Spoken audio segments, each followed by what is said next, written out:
এই তো বন্ধুরা, দেখতে দেখতে চলে আসলাম আমাদের পার্শ্ববর্তী এলাকা নৌদাখাদিমপুর পদ্মা নদীর পাশে।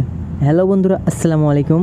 তো অনেক দিন ধরে আপনাদের মধ্যে ভিডিও দেওয়া হয় না, আর আজকে শুক্রবার বাড়িতে বসে রয়েছি, এইমাত্র মনে করলাম যে একটু ঘুরে আসি। তো এই ভাবতে ভাবতে চলে আসলাম আমাদের পার্শ্ববর্তী এলাকা নৌদাখাদিমপুরের যে পাশ দিয়ে পদ্মা নদী বয়ে গিয়েছে, ওখানে আবার নতুন করে নদী ভাঙন শুরু হয়েছে, এটা দেখানোর জন্য। তখন আমি গ্রামের মধ্য দিয়ে যাচ্ছি। আসলে গ্রামের মধ্যে দিয়ে এত বড় বড় বিল্ডিং বাড়ি হয়ে গিয়েছে, এটা আমি দেখি নাই, আজকে দেখে তো আমি অবাক। তো বন্ধুরা, এই তো প্রায় নদীর পাশে চলে এসেছি। আর আমি যে স্থানটিতে যাচ্ছি সেটা হলো আমাদের এলাকাতে নামে ডাকে, তা হলো ভাঙ্গার ঘাট। আসলে এখানে নদী আগে অনেক ভাঙতো, এই কারণে মনে হয় নাম থুয়েছিল ভাঙ্গার ঘাট। তো এই শুধু আবার নতুন করে নদী ভাঙন শুরু হয়েছে। যদিও নদী ভাঙনে বেড়িবাঁধের কাজ চলছে, জিও ব্যাগ এবং ব্লকের যে কাজ, সেই কাজ চলছে। এই দেখুন এখানে পাথর থুয়ে দিয়েছে, কিন্তু অনেক জায়গায় অনেক পাথর, অনেক বালি, অনেক কিছু থুয়ে দিয়েছে। তো এরই মধ্যে দিয়ে কিন্তু আমরা যাচ্ছি এখন চিকন ছোট্ট একটি চিপা রাস্তা, নদীর পাশের রাস্তা, নদীর বেড়িবাঁধ বলা যায় যাকে। এই যে এখান থেকে দেখুন নদী দেখা যাচ্ছে, অনেক সুন্দর।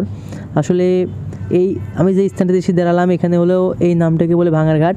ভাঙার ঘাট এখন তো প্রায় নাই বলেই চলে, নদী ভাঙনের পরে কিন্তু এখানে সব বিলীন হয়ে গিয়েছে। তাই তো চলে আসলাম নদীর কী পরিস্থিতি এটা আপনাদের মধ্যে তুলে ধরার জন্য।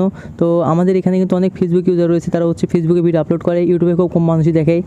আর এখানে দেখতে কিন্তু জায়গাটা অনেক সুন্দর লাগছে। পাশে একটি এক্সকেভেটার, হয়তো সে রেডি রয়েছে, কখন নদী ভাঙন বেশি শুরু হবে তারপর সে যাবে। আর পাশাপাশি দেখছি অনেক কিছু রয়েছে, এবং ব্লক না থাকলেও কিন্তু এখানে জিও ব্যাগ দেওয়া হয়েছে। জিও ব্যাগ টপকিয়ে কিন্তু পানি ওভার হয়ে চলে আসছে পায়ের নিচে, পাড়ি মারছে, অনেক ঠান্ডা পানি। এই মাঝে দেখছি একটি ড্রোন শ্যুট নিচ্ছে, প্রজেক্টে যে ভাইরা রয়েছে তারা। তো এই ভাবতে ভাবতে নদীর কূল দিয়ে হাঁটতে হাঁটতে কিন্তু আমি এখন সামনের দিকে আগাচ্ছি, যেখানে নদী ভাঙন হচ্ছে।